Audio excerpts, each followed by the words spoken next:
Hello everyone, welcome back to my YouTube channel science learning academy. मैं हूं आपके educator Neha Saini. आज का टॉपिक है आपका लाइफ प्रोसेस। क्लास 10th के लिए मैं स्टार्ट कर रही हूं न्यू टॉपिक। ठीक है, क्लास 10th का फर्स्ट पार्ट आज मैं डिस्कस करने वाली हूं लाइफ प्रोसेस का, जिसमें हम लाइव क्लासेस भी लेंगे आपके। अगर आप इंटरेस्टेड हो तो प्लीज़ इस वीडियो को लाइक करके ज़रूर जाना और कमेंट बॉक्स में कमेंट करके ज़रूर जाना। ठीक है, आप इस वीडियोस के लिए अगर इंटरेस्टेड हो तो हम लाइव क्लासेस में क्लास 10th का पूरा कंप्लीट कोर्स करेंगे बायोलॉजी से रिलेटेड। ठीक है, तो चलिए फर्स्ट आपका आता है लाइफ प्रोसेस। जैसे कि आपका एनसीईआरटी में दिया भी गया है लाइफ प्रोसेस के बारे में कि लाइफ प्रोसेस क्या है, लाइफ कैसे चलती है, कैसे हम किसी भी चीज़ को डिफरेंशिएट कर सकते हैं कि how someone is living and how someone is not living. Okay, life process basically क्या होता है? लाइफ प्रोसेस वो प्रोसेस होता है जिसमें आपकी लाइफ से रिलेटेड जितनी भी एक्टिविटीज़ जो होती हैं, जितने भी प्रोसेस चलते हैं, ठीक है, एक लिविंग बीइंग के अंदर जो प्रोसेस चल रहे हैं उसे जिंदा रहने के लिए, उसकी लाइफ को मेंटेन करने के लिए, वो सभी क्या आपके लाइफ प्रोसेस हैं। So all the process such as respiration, nutrition, circulation, excretion, etc.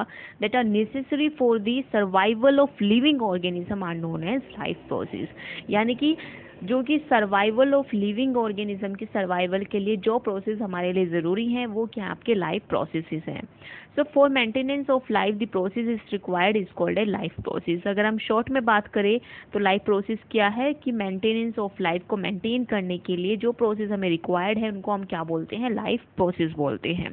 Okay, अब सेकेंड टॉपिक दिया गया आपका मोड ऑफ न्यूट्रिशन। कि मोड ऑफ न्यूट्रिशन क्या होता है आपका? बेसिकली अभी हमने डिस्कस किया कि लाइफ प्रोसेस के अंदर आपकी कुछ एक्टिविटीज़ होती हैं, जैसे कि रेस्पिरेशन हो रहा है, न्यूट्रिशन हो रहा है, सर्कुलेशन हो रहा है, एक्सक्रीशन हो रहा है। तो लाइफ, एक लिविंग लाइफ के लिए, एक लिविंग ऑर्गेनिज्म के लिए जो चीज़ नीडेड है वो क्या है? न्यूट्रिशन। ठीक है, first one is nutrition, second है आपका रेस्पिरेशन, ठीक है, third one is growth, next is reproduction, the next one is movement या locomotion। ओके, इसके साथ साथ आपकी ट्रांसपोर्टेशन, कंट्रोल एंड कोऑर्डिनेशन। तो ये सभी क्या है? एक लिविंग ऑर्गेनिज्म जो है अपनी लाइफ के अंदर ये सभी एक्टिविटीज़ परफॉर्म करता ही है। ओके, अब आते हैं इसमें फर्स्ट आपका दिया गया है न्यूट्रिशन। तो मोड ऑफ न्यूट्रिशन करके आपकी हेडलाइन दी गई है। तो मोड ऑफ न्यूट्रिशन में बेसिकली हम बात करेंगे कि न्यूट्रिशन को हम किस तरीके से, जो ऑर्गेनिज्म है वो न्यूट्रिशन को लेते हैं। सबसे पहले बात कर लेते हैं what is nutrition. So the process in which an organism take food, utilize it to get energy for their growth, repair and maintenance, etc. and excrete the waste material from the body। तो nutrition क्या है? Nutrition एक आपका एक ऐसा process है, या mode of nutrition एक ऐसा प्रोसेस है जिसमें जो ऑर्गेनिज्म है वो फूड लेता है, उसको यूटिलाइज करता है फॉर देयर एनर्जी। यानी कि फूड किस लिए हम लेते हैं? हमारी बॉडी को एनर्जी देने के लिए। वो एनर्जी अब यूज़ होगी हमारी ग्रोथ के लिए, हमारी जो सेल्स उनको रिपेयर करने के लिए, उनको मेंटेन करने के लिए। ठीक है, और इसके साथ साथ जितना भी वेस्ट है उसको बाहर निकालने के लिए। अब आते हैं मोड ऑफ न्यूट्रिशन में दो मोड्स आते हैं। फर्स्ट है आपका ऑटोट्रॉपिक, सेकंड आपका हेटरोट्रॉपिक। ऑटोट्रॉपिक यानी कि सेल्फ, ऑटो मीन्स होता है सेल्फ, यानी कि जो अपना खाना खुद बनाते हैं उनको हम क्या बोलते हैं? Autotrophic organisms. So the examples is green plants and some photosynthetic bacterias. ठीक है, साइनोबैक्टीरियाज। ठीक है, ये सभी क्या करते हैं? अपना खुद का खाना खुद बनाते हैं। So in which organism can synthesize their own food is called as autotrophic organisms. And what are heterotrophic organisms? Heterotrophic organisms are the organisms that does not have the ability to synthesize their own food. यानी कि जिनके पास ability नहीं होती है कि वो खुद का खाना खुद बना सके। ठीक है, जैसे प्लांट है, प्लांट अपने जो प्रोसेस है, फोटोसिंथेसिस प्रोसेस से खुद का खाना खुद से बनाते हैं। लेकिन जो एनिमल्स हैं, हम लोग हैं, जितने हम ह्यूमंस बीइंग्स हैं, हमारे साथ जितने भी और एनिमल्स हैं, ये सभी क्या करते हैं, ये दूसरों पे निर्भर करते हैं। ठीक है, हम क्या करते हैं, हम प्लांट्स पे निर्भर हैं वेजिटेबल एंड फ्रूट्स के लिए, हम एनिमल्स पे भी निर्भर हैं मिल्क के लिए। ठीक है, जो नॉन वेज जो मांस वगैरह जो खाते हैं, ठीक है, उन वे भी क्या एनिमल्स पे निर्भर हैं। तो हम सभी क्या हैं, हम सभी हेटरोट्रॉपिक ऑर्गेनिजम्स हैं जो कि हम ऑटोट्रोप्स पे डिपेंड करते हैं फूड के लिए डायरेक्टली और indirectly. Okay, so the examples of heterotropic are animals and fungi, and example of autotropic are green plants, bacteria, photosynthetic bacteria and cyanobacteria. Okay, so the organism that carry out autotropic nutrition is called autotrophs. अब इन्होंने बात की है कि वो organism जो कि autotrophic nutrition को कैरी आउट करते हैं उनको हम क्या बोलते हैं, ऑटोट्रोप्स बोलते हैं। Autotrophic nutrition is fulfilled by the process photosynthesis, यानी कि जो प्लांट्स हैं वो अपना खाना किसके थ्रू बनाते हैं, थ्रू दी फोटोसिंथेसिस प्रोसेस के थ्रू वो क्या करते हैं, अपना खाना बनाते हैं। अब जान लेते हैं what is photosynthesis. So photosynthesis is a process by which green plant synthesize their own food, that is carbohydrate, and evolve the molecular oxygen from simple inorganic substance like CO2 plus H2O in the presence of sunlight. Simple सी बात है, photosynthesis एक ऐसा process है जिसमें plant अपना खाना बनाते हैं with the help of inorganic substance like CO2 and H2O। Okay, they make food. तो वो फूड किस फॉर्म में बनाते हैं, वो कार्बोहाइड्रेट की फॉर्म में बनाते हैं। उसके साथ साथ वो इवोल्व करते हैं मॉलिक्यूलर ऑक्सीजन को, और ये जो पूरा प्रोसेस है वो in the presence of sunlight and chlorophyll होता है। बेसिकली होता क्या है इस डायग्राम में आप समझिए। ठीक है, ये क्या आपके इनऑर्गेनिक कंपोनेंट्स हैं, इनऑर्गेनिक कंपाउंड्स हैं। ठीक है, जिसमें कि आपका CO2 एंड वाटर है। ये CO2 and water in the presence of light and chlorophyll. ठीक है, chlorophyll and in the presence of light, ये क्या होता है, जो CO2 प्लस H2 है ये क्या करते हैं, कंबाइन करते हैं, और क्लोरोफिल के अंदर जा करके जो आपका हाइड्रोजन है, जो आपका H2 है, वो ब्रेक डाउन होता है H पॉजिटिव प्लस O2 के अंदर। ठीक है, अब ये जो H पॉजिटिव है ये क्या करता है, CO2 के साथ कंबाइन करता है, और किसका फॉर्मेशन करता है, शुगर का फॉर्मेशन करता है, और जो ऑक्सीजन यहाँ पे बनती है उसको ये रिलीज कर देता है। ठीक है, एज ए वेस्ट प्रोडक्ट जो रिलीज होती है आपके इन दी फोटोसिंथेसिस प्रोसेस, वो क्या होती है, आपकी ऑक्सीजन होती है। ठीक है, अब यहाँ पे एक साइड में आपको डायग्राम दिखाया गया है। ये क्या है, क्लोरोप्लास्ट का डायग्राम है, जिसमें आपका जो अंदर के कॉइन्स आपको दिख रहे हैं, इनको एक कॉइन को हम बोलते हैं थाइलेकोइड, और पूरे सेट को हम बोलते हैं ग्रेनम। ठीक है, यानी कि स्टैक ऑफ थाइलेकोइड, बहुत सारे कॉइन्स को हम बोल रहे हैं ग्रेनम, और एक कॉइन को हम बोल रहे हैं थाइलेकोइड। ओके, अब हम अगर इस पार्ट को अगर हम विजुअलाइज करना चाहें तो आपको इस पार्ट में ये वाला जो डायग्राम दिखेगा, ये वाला। ठीक है, जिसमें आपको ये छोटे छोटे से गोले गोले से दिख रहे हैं ग्रीन कलर के, तो ये क्या आपका क्लोरोफिल है, क्योंकि क्लोरोफिल क्या होता है, ग्रीन पिगमेंट होता है जो कि हेल्प करता है आपके फोटोसिंथेसिस प्रोसेस में। ओके, सो नेक्स्ट क्लोरोफिल के बारे में बात की गई है। Chlorophyll is essential for the photosynthesis and stomata to facilitate intake of carbon dioxide.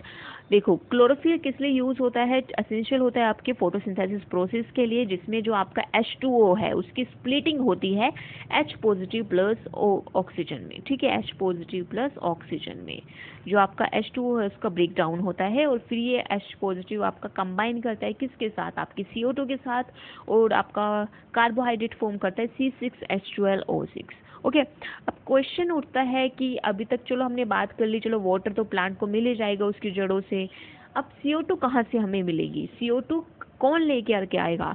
तो आपने सुना होगा कि लीफ होती है। ठीक है, लीफ पे एपिडर्मिस लेयर होती है, उस एपिडर्मिस लेयर में यानी कि आपके लीव्स के पास क्या होते हैं, छोटे छोटे पोर्स होते हैं, उन पोर्स को हम बोलते हैं stomata. So stomata are the pores on the leaves that help in exchange of gases. तो ये जो स्टोमेटा है ये क्या करता है, हेल्प करता है एक्सचेंज करने में गैसेस को।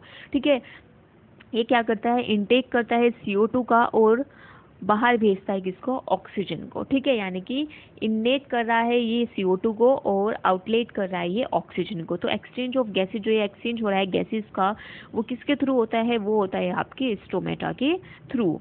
ओके, तो ये प्यारा सा डायग्राम यहाँ पे दिखाया गया है, स्टोमेटा का डायग्राम यहाँ पे दिखाया गया है। ये आपकी लीफ है। ठीक है, और ये जो लीफ है इसकी अपर लेयर ये क्या है, आपकी एपिडर्मिस की लेयर है, और यहीं पे आपको स्टोमेटा दिखाई दे रहे होंगे। ये देखिए, ये आपकी जो एपिडर्मिस है वहीं पे आपके क्या है, स्टोमेटा प्रेजेंट है। इस तरह की बीन शेप्ड स्ट्रक्चर्स आपकी प्रेजेंट होती है स्टोमेटा के अंदर। ये बीन शेप्ड स्ट्रक्चर को हम बोलते हैं आपकी गार्ड सेल्स, ठीक है। ये पूरे स्टोमेटा की स्ट्रक्चर मिल क्या करती है, आपकी हेल्प करती है एक्सचेंज ऑफ गैसेस के अंदर। Okay, so the next slide. So ये है आपकी रिएक्शन, फोटोसिंथेसिस की रिएक्शन, जिसमें 6 molecule of CO2 plus 6 molecule of H2O in the presence of sunlight and chlorophyll क्या फॉर्म करते हैं, C6H12 and O6 plus 6 moles of oxygen, ठीक है। ये पूरा ये कंबाइन कर करके फॉर्म करते हैं। तो जो C6H12O6 फॉर्म हुआ है इसी को हम बोलते हैं कार्बोहाइड्रेट, और इसके साथ साथ रिलीज होता है सम अमाउंट या सम मॉलिक्यूल्स ऑफ ऑक्सीजन जो एज एन वेस्ट प्रोडक्ट आपके यहाँ पे रिलीज होते हैं। ओके, तो ये पूरी रिएक्शन आपके एग्जाम के अंदर पूछी जाती है। जब भी आप फोटोसिंथेसिस के बारे में बताएं तो हमेशा याद रखिए कि फोटोसिंथेसिस की डेफिनेशन के साथ साथ आप एक प्यारा सा डायग्राम वहाँ पे ज़रूर बना करके आए, और उसके बाद आप ये जो रिएक्शन है उसको ज़रूर एक्सप्लेन करें। ओके, नेक्स्ट आपका, अभी तक हमने बात की ऑटोट्रॉपिक ऑर्गेनिजम्स के बारे में, अब हम बात करने वाले हैं हेटरोट्रॉपिक ऑर्गेनिजम्स के बारे में। सो हेटरोट्रॉपिक ऑर्गेनिजम्स में बेसिकली आपके 3 तरह के 3 कैटेगरीज में डिवाइडेड है। First one is holozoic nutrition, second one is saprophytic nutrition and third one is parasitic nutrition. So first one is holozoic nutrition. Holozoic nutrition is the animal take in solid form and break down inside the body. जो holozoic nutrition या holozoic organisms आपके कौन होते हैं, ये वो animals होते हैं जो क्या करते हैं, सॉलिड फूड को लेते हैं, उनका पूरा जो ब्रेक डाउन होता है वो इनसाइड द बॉडी होता है। जैसे कि हम लोग भी क्या करते हैं, जो हम खाना है वो एक सॉलिड फॉर्म में लेते हैं, ठीक है। हम एक रोटी का टुकड़ा खाते हैं और वो जो हमने रोटी खाई है वो छोटे पार्ट्स में वो डिवाइड होती है और फिर वो एब्जॉर्ब करती है हमारी इंटेस्टाइन। तो जितना भी उसके एब्जॉर्प्शन होना है वो इंटेस्टाइन के अंदर हो जाएगा, और फिर जो बचा कुचा जो मटेरियल है वो सारा एक्सक्रीट आउट हो जाता है हमारी बॉडी से, ठीक है। तो एग्जांपल्स आपको याद रखने हैं, amoeba and animals are the examples of holozoic nutrition. Second is saprophytic nutrition. Saprophytic nutritions पे कौन से होते हैं, सेप्रोफाइटिक ऑर्गेनिजम्स वो ऑर्गेनिजम्स होते हैं जो कि फीड करते हैं डेड एंड डिके मैटर्स पे, ठीक है। यानी कि जो डेड एंड डिके मैटर्स हैं, जैसे कि सड़ी हुई पत्तियां या सड़ा हुआ कोई जानवर हो गया, सड़ा हुआ कोई एनिमल पड़ा हुआ है, ठीक है। तो जो उस पर फीड करते हैं वो कौन से ऑर्गेनिजम्स होते हैं, वो सेप्रोफाइटिक ऑर्गेनिजम्स होते हैं। तो उन्हीं सेप्रोफाइटिक ऑर्गेनिजम्स जो इस सेप्रोफाइटिक ऑर्गेनिज्म जो डेड एंड डिके मैटर पे फीड कर रहे हैं अपने न्यूट्रिशन के लिए, ठीक है, तो वो क्या है, आपके सेप्रोफाइटिक ऑर्गेनिजम्स हैं, और इनके एग्जांपल है आपका फंजाई। तो बेसिकली जो फंजाई होती है वो सेप्रोफाइटिक न्यूट्रिशन लेती है और वो एक सेप्रोफाइटिक ऑर्गेनिज्म है, ठीक है। नेक्स्ट आता है आपका पैरासिटिक न्यूट्रिशन। पैरासिटिक ऑर्गेनिजम्स कौन से ऑर्गेनिजम्स होते हैं, जो कि जो होस्ट है उनकी बॉडी पर या तो अंदर रहते हैं या बाहर रहते हैं, ठीक है। They derive their nutrition from living outside and inside of the body. जैसे कि आपने सुना होगा जू लाइस के बारे में, ठीक है। तो लाइस, पिक्स, मॉस्किटोज, लीचीज, ये सभी क्या है, ये सभी हैं आपके पैरासिटिक ऑर्गेनिजम्स जो कि क्या करते हैं, फीड करते हैं जो होस्ट है उसकी बॉडी के अंदर रह करके या बॉडी के बाहर रह करके, ठीक है। इसके साथ साथ एक एग्जांपल यहाँ पे और दिया गया है कस्केडा का, जो कि एक प्लांट पैरासाइट है, ठीक है। ये भी क्या करता है, आपका पैरासिटिक न्यूट्रिशन लेता है, ठीक है। तो आपका कस्केडा भी क्या है, एक पैरासिटिक ऑर्गेनिज्म है। सो अभी तक हमने बात की आपके ऑटोट्रॉपिक ऑर्गेनिजम्स, हेटरोट्रॉपिक ऑर्गेनिजम्स के बारे में। तो एक छोटा सा पॉइंट और मैं ऐड करना चाहूँगी फोटोसिंथेसिस प्रोसेस के अंदर, क्योंकि आपके एनसीईआरटी के अंदर ये दिया गया है कि साइट ऑफ फोटोसिंथेसिस, कि आपकी जो फोटोसिंथेसिस है उसकी क्या साइट है और उसके अंदर क्या क्या इवेंट्स होते हैं। सो बेसिकली जो फोटोसिंथेसिस है वो कहाँ पे होता है, आपके क्लोरोप्लास्ट में क्लोरोफिल के अंदर होता है, ठीक है। इसमें क्या क्या इवेंट्स होते हैं ये भी बहुत इंपॉर्टेंट है, क्योंकि यहाँ से आपका क्वेश्चन आता है कि what are the events of photosynthesis process. So they are the 3 events. सबसे पहले क्या होता है, एब्जॉर्प्शन होता है लाइट एनर्जी का बाय क्लोरोफिल। तो जो लाइट एनर्जी आती है, ठीक है, जो सन से जो लाइट एनर्जी आ रही है उसका एब्जॉर्प्शन करता है कौन, क्लोरोफिल, ठीक है। ये एब्जॉर्प्शन करता है क्लोरोफिल। अब ये जो लाइट एनर्जी है वो कन्वर्ट होती है किसके अंदर, केमिकल एनर्जी के अंदर, और ये हेल्प करती है स्प्लिटिंग ऑफ वाटर मॉलिक्यूल को, ठीक है। जैसे कि मैंने बात की थी, जब ये H2O, ठीक है, जब ये लाइट एनर्जी आपके क्लोरोफिल पे पड़ेगी उस टाइम पे वहाँ पे जो H2O प्रेजेंट है, वो जो H2O है वो ब्रेक डाउन हो जाएगा, स्प्लिट हो जाएगा किस में, हाइड्रोजन एंड ऑक्सीजन में। उसके बाद क्या होगा, रिडक्शन होगा कार्बन डाइऑक्साइड का टू कार्बोहाइड्रेट, ठीक है। तो ये जो यहाँ पे हाइड्रोजन रिलीज हुआ है ये आपके कार्बन डाइऑक्साइड के साथ मिलेगा और क्या फॉर्म करेगा, आपका कार्बोहाइड्रेट फॉर्म करेगा। ओके, तो ये था आज का आपका छोटा सा lesson related to class 10th, ठीक है, जिसमें आज हमने डिस्कस किया आपका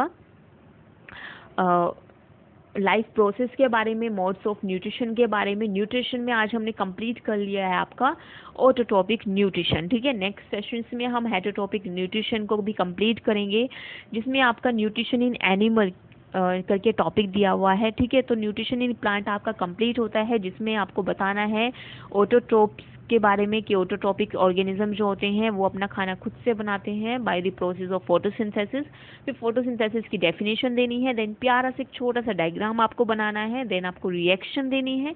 ओके, उसके बाद रिएक्शन देने के बाद आपको साइट्स एंड इवेंट्स बताने हैं कि कौन कौन सी कहाँ पे आपके फोटोसिंथेसिस प्रोसेस होता है और किन किन इवेंट्स को वो फॉलो करता है। तो आपका कंप्लीट एक 5 मार्क का क्वेश्चन जो है वो कंप्लीट हो गया है।